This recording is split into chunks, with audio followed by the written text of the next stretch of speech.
Your biointent having in the solution to the TOLCNDV virus.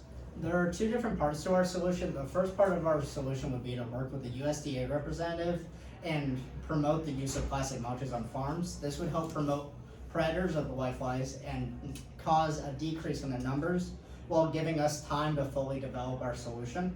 The only negatives would be that our campaign may or may not take off and the virus may or may not mutate and we would not be able to react in time.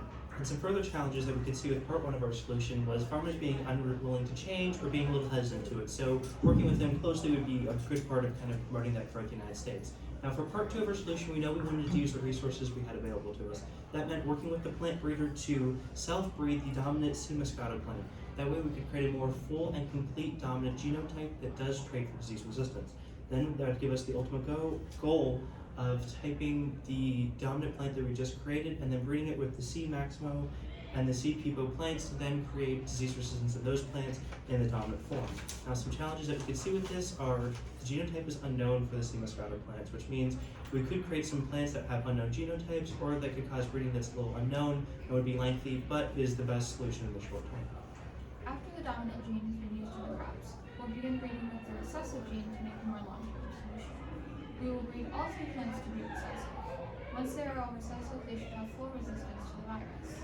Some benefits of this would be having a long-term solution to the virus by giving full resistance.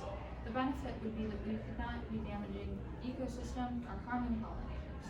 We could also share this with farmers across the world to prevent any more spreading.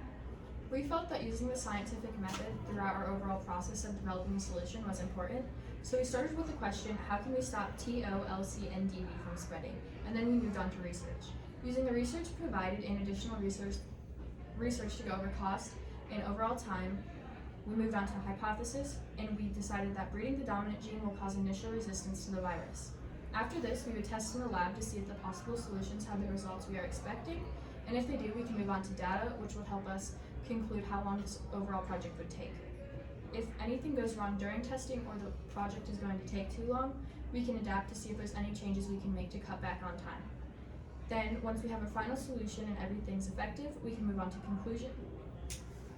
The conclusion would be that after all the research and experimentation has been concluded, the different resistance plants would be then distributed to different countries and different companies all over the world that are at the most risk for the virus.